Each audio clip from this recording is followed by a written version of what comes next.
C'est le début du management de la connaissance, transmission d'un savoir fondamental pour la survie de l'espèce humaine, c'est-à-dire comment on allume un feu. Selon les historiens, on dit entre 400 000 années ou 1 million d'années. C'est de l'apprentissage par imitation. Donc c'est vraiment l'apprentissage a commencé par le côté social.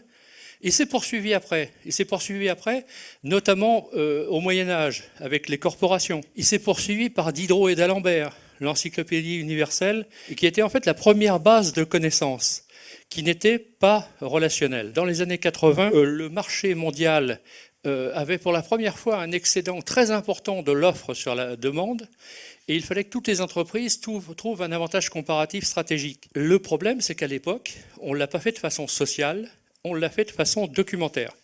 Et donc, pendant toute cette époque-là, ça a été la création de la gestion électronique des documents, des bases de connaissances, des intranets, etc. Le knowledge management, pendant toute une époque, a été axé sur le document et a été axé sur le stock de connaissances. Si on transmet la connaissance toute seule, sans son contexte social, sans son appui social, bien souvent, on n'arrive pas à le partager. C'est pourquoi aujourd'hui, avec tous les moyens qu'on a, notamment les moyens Web 2, on souhaite associer à l'approche documentaire qui reste indispensable pour un certain nombre de choses, une approche par les personnes, et donc par les conversations, par les liens faibles, par les liens d'opportunité, etc. Et en même temps, s'attacher au flux de connaissances, parce que le flux de connaissances a ce gros avantage qu'il est émis en même temps qu'il est consommé et utilisé. En knowledge management, on fait toujours, en ce moment, des répertoires de connaissances. C'est indispensable, ça permet de savoir où on est, ça permet d'avoir un socle stable pour la culture d'entreprise, pour ses activités. Et puis on va réutiliser, parce que c'est bien le propos, c'est de dire on doit pouvoir utiliser la bonne connaissance au bon moment pour la bonne chose.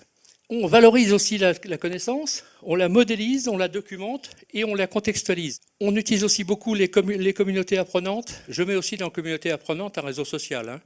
C'est un espace humain. Tout ce qui se dit en conversation, en échange, etc., c'est du court terme. Et si on arrive à en capturer un petit peu pour le mettre dans le stock de façon raisonnée, on va sauvegarder une partie de ce savoir et la partie qui est utile à transformer. Aujourd'hui, innovation, c'est un sujet majeur dans pas mal d'entreprises. Et il y a plusieurs sujets d'innovation. Le premier sujet, c'est l'innovation produit. Ça, c'est bien connu.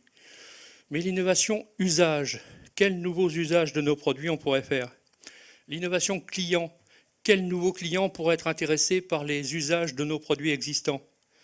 Et puis l'innovation incrémentale, l'innovation des processus. Les gens du terrain savent très bien où ça coince dans les processus de production, de commercialisation, etc.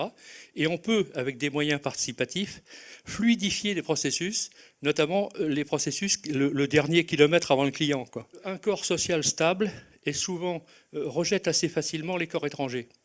Hein. Donc, si vous voulez, quand c'est un nouvel embauché, il faut qu'il puisse s'intégrer avec l'aide des autres. Et quand c'est une nouvelle filiale, c'est pareil. Si on n'ouvre pas des ponts de dialogue, il va y avoir un rejet, il va y avoir des frustrations, etc. Et on rate tous les bénéfices, par exemple, de fusion-acquisition qui nous ont coûté fort cher. Il faut aussi, par exemple, utiliser ça en management. Et qu'est-ce qu'on va faire ensemble? On va faire du knowledge management. On va échanger des retours d'expérience. On va échanger des idées. On va dialoguer. Et je voulais parodier Obama, mais yes, we can. Oui, le knowledge management peut apporter beaucoup de choses à l'entreprise, à condition de l'approcher comme un projet d'entreprise.